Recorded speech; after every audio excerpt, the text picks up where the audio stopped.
today. So it has become a very simple process. So earlier we used to take 3 to 4 days to file one individual salary return. Today it hardly takes 20 to 15 to 20 minutes max to max without much of calculation. If anyone has given the Form 16, right? With basic requirements, I think within 15 to 20 minutes you can generate income tax, you can file it, and you can even get the acknowledgement of ITR. So such is a very simple process today. So it can be done at any point of time. There were a little bit of technical glitches which were there, but most of the things have been rectified now. So that is the biggest achievement of this present digital revolution, which started from 2009 onwards in income tax. So the Centralized Processing Center, CPC we call it as, they were working on this system since 2002. And finally, all the forms got released from 2009 onwards. And today, the entire system has been streamlined. The entire tax administration system has been streamlined. So system automatically now calculates all your refund process, your 143, 1A, all your calculation part, everything is done by the system itself. So nothing for us to now look into. Only thing is, they have given the option for filing the various types of returns within the due date and after due dates also. So everything is done online today. And the assessment process is a very important, which I need to mention here. Because whenever the tax returns are filed, the next part very challenging is assessment. So now there is a time-bound assessment process which has been given to the jurisdiction officers. And today, the assessment is happening not from the jurisdiction where you have been allotted to along with the PAN number. So normally PAN gets allotted with the jurisdiction where you need to file your income tax. But today what is happening is, whenever you file a return, the assessment officer can be sitting in anywhere in the India. So he can be a person who can do the assessment sitting at any corner of India. So it basically selects the people who are doing the assessment whose burden is not there. For example, today I file a return in Karnataka, but there is an assessment officer in Rajasthan who is not having too much numbers with him so that he is free to do it. So immediately the system allocates that to that person who is sitting in the Rajasthan. So that process of assessment is also taking very limited number of times. So these are the things which has happened, okay, which is happening in the system. But not right now, I think even there is an integration which is happening with the various different systems. RBI is integrating the income tax portal. Your direct cash benefit transfer is getting interacted with income tax portal. Of course, GST is getting interacted with the income tax portal. So there is a linkage which is happening between various statutory compliances which are there, and this is making things very easy and trackable. So the compliance part, whatever is there, right, that has become very cumbersome and simple today. So I'll just give you one instance of what happened last week. Okay, last week I got a call from one of my clients who got a notice for 2016-17 on service tax matters. Okay, it was service tax matter, 2016-17, he got a notice. And when I went and asked from where did they get the information, they have collected the information from the income tax website. So service tax has collected information from the income tax website. How did they collect? Because this guy has filed the income tax for more than 12 lakhs as service income. But on that particular period of time, right, up to 9 lakh, service tax was not required to be registered. So above 9 lakhs, it is must and should that you need to get registered. And about 10 lakh, your service tax needs to be charged at 15% for whatever services you provide. But this guy, what he has done, without coming to the system, he thought that this does not get tracked. And this guy has filed the return for 14 lakhs, around 13.5 lakhs, he has filed the return under services, choosing the head as services, cable operator services. Okay, so these service tax people have collected the notice. They have sent the notice to him, asking him, why you are not registered for service tax? You now pay the service tax along with interest of 18%. So now they have sent the notice. So when I went and checked with the department, they told that yes, he has told it, he has already mentioned in the income tax return that it is cable operating services, and that comes under 15% service tax needs to be paid because its service tax has exceeded the threshold limit of 10 lakhs. So see how they are tracking all these issues now. So 17, don't, because as per the income tax norm, they can reopen the cases till 8 years. So that is a time-barred process which is there in the Income Tax Act. So you can open the cases previously relating to these 8 assessment years. So what this guy, again he came back to me and says, sir, these are the things. Then somehow we were able to convince him, because whatever the services he has told, actually they had done some wrong in that. Even the sale part also was included in the services. Then we segregated the sales part and told that only actually 7,80,000 was the services, the balance only sales. For that we produced all the documentary evidence. Then service tax authorities accepted it, and they dropped the case. So like this, we will be getting a lot of issues like that. And this can be tracked by the system now. System is capable of tracking. There is a now connectivity between indirect taxes and direct taxes. Earlier, when we were doing these audits and all those things, right? And when we were practicing in central excise and VAT and all those things, these type of linkages were never there. So you used to declare turnover for VAT, a different turnover, excise, a different turnover, and income tax, a different turnover. So 3 different turnovers under 3 different systems.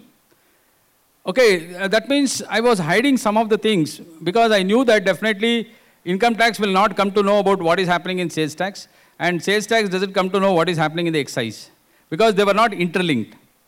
Now it's not happening like that. So as soon as you file your GSTR 1 and 3B returns right, your turnover starts generating in your income tax. It automatically comes in your form 26AS in income tax.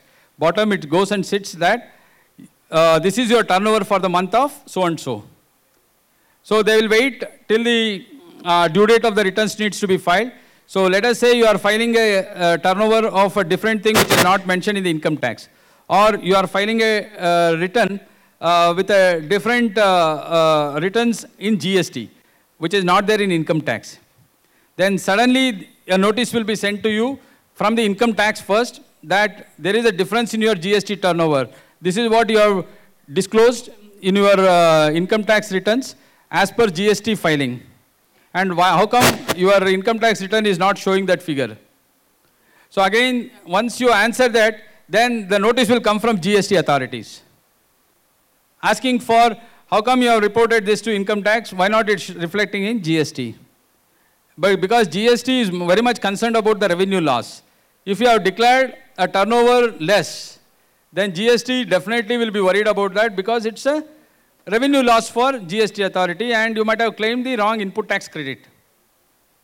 So for that purpose, again, they will be sending a notice to you. So these are the challenges which were there earlier, but now slowly these things are getting evaded or erased from the system. The second one is e-assessment. E-assessment is a very important procedural thing which has taken place. E-assessment, that too faceless assessment now. E-assessment, that too faceless assessment. So no need for you to be physically present at the authorities. No need to be physically carrying the documents with you with the authorities and showing those things. Now you can, they will only give the time. Select the time wherever you want. Whatever the time they give, whether if you are comfortable, you can accept the time, or else you can ask for change in the timings also. So according to your convenience, they will plan for that. So once the planning is happened, then you can go for online assessment with video assessment also. So sitting at home, sitting at your own place, hometown, wherever you have an internet connection, on mobile, on laptop, wherever you want, you can do the assessment now. So no need to go and stand in the queue in the office, wait for the assessment officer to come. So later wait for him to give the recommendations. Because last time, whenever you used to go before this change in system, right? The one thing what used to go is we used to carry all the documents with us. So once we go there, definitely we'll ask for another document, which we never carried. So again he says, okay, come next week, carry that document and come. So again when we go, whether that person will be on training or he will be off, he will be transferred or something will be there. So like this we used to wait a lot of time and efforts, energy, everything. And such things have come down because assessment can be done faceless, online, through e-assessment. So that is one of the biggest tax administration reforms which has been introduced in direct taxes in the recent years. So not only that, e-audits are also happening. So whenever there is a discrepancies in your income tax return, that get automatically selected by the system itself. So earlier manually they used to select these cases where they need to send the scrutiny orders or scrutiny notice or whatever it is. But now that is not the case. Now the system, they have given some algorithms into the system. That algorithm actually catches wherever there is a discrepancy in filing of income tax return. So income escaping the assessment is caught now. Because most of you know that whenever you deposit the cash or whenever you do some transactions like black related transactions or something like that, your bank will inform the income tax authorities. Okay, without your knowledge, your bank is providing that information to the income tax authorities. So that will come as SFT, that is financial transaction related issues, and that gets reflected in your 26 years. So till that point of filing the return, they will wait for your, how you are filing your return, they will wait for that. If you are showing that income escaping the assessment, then okay, fine. Income tax is not worried about whether it's legal source or illegal source. They are not worried unless and until you declare the income. So they don't bifurcate with legal or illegal incomes. If you have an income, declare it and pay tax for it. That's it. They don't come and question you why this is illegal, from which source you got this, nothing. They are, those are the responsibilities of ED and CBI. They are the people who come and do all the investigation. But what is income tax? Income tax role is limited to declaration of income. You declare whatever the income you have, whether it is legal, illegal, or whatever it is, black or white or whatever, you declare the income and bring it to the notice of the authorities. Pay tax on that. Okay, that's what they expect from you. So that process of e-auditing is there in the system today. So that e-filing and e-auditing and e-assessment, these are the very three important factors which have now revolutionized the entire income tax process. So there is no need for you to be in that particular city at the time of doing the audits or assessment. No need for you to fly back from the city where you have gone for some business purpose for attending the notices here. So that type of freedom, that type of liberty, that type of feeling they have given to all the citizens of India today. Even filing the company matters also, it has been made very simple now. Okay, so that is about the direct tax. Coming back to the GST, GST, I think GSTN is one of the brain behind all this networking system. So GST networking system, that is GSTN, which is working hard in order to fix this, all the errors and all the challenges which are there in the system, is something which is remarkable.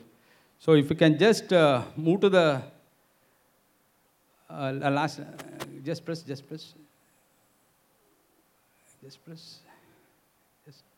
Yeah, you can see the number of returns which are filed. There are around 1.37 crore registered dealers. So entire system of GST operates on digital mode.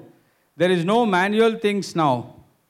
Okay, starting from the registration point. So when you register, the registration happens online. So all your documents, everything needs to be submitted online. So earlier, in order to get the registration, we used to go and stand in front of either a VAT office or excise office, and we used to produce all the documents. And after some day, they used to come back and say, this is not clear, this is not right. So come back with the new documents. And after that, they used to tell, we'll come for the physical verification. So physical verification means you need to give something to them. They were expecting those things. So by the time you get the registration, it used to take almost 1.5 to 2 months. So there was something wrong with the ease of doing business at that point of time. So GST registration happens within 48 hours now. Within 48 hours, provided if you have provided all the documents. Now the Aadhaar linking is also being done. Aadhaar mapping is also done on the GST registration. So if you have a valid Aadhaar, even your address gets verified now on the GST portal itself. So your registration, filling of the GST registration form takes hardly 15 to 20 minutes now. If you have all the documents with you, you need to scan it in PDF, you should upload it, and you get a ARN generated for that. And if you follow it up for next 24 hours, you get the registration number also generated, and the user ID and email ID password will come to your email ID. So only thing is mobile number and email IDs are very important now in the digital era. So if you frequently change your mobile number, if you frequently change your email ID, then it's a very dangerous situation. Because everything is coming on mobile, everything is coming on your email ID. So don't change your mobiles frequently, be it for income tax purpose, be it for Aadhaar, be it for wherever you are. So if you change your service provider, but don't change your number. Number, keep it same. You can change the service provider with the same number. But don't change the numbers, because everything is getting mapped because of JAM. JAM Trinity is there, right? Jandan, Aadhaar, and bank accounts. Okay, mobile banking. So everything is getting linked now. So we need to be very careful. Don't frequently change your mobile numbers. Don't even frequently change your email IDs also.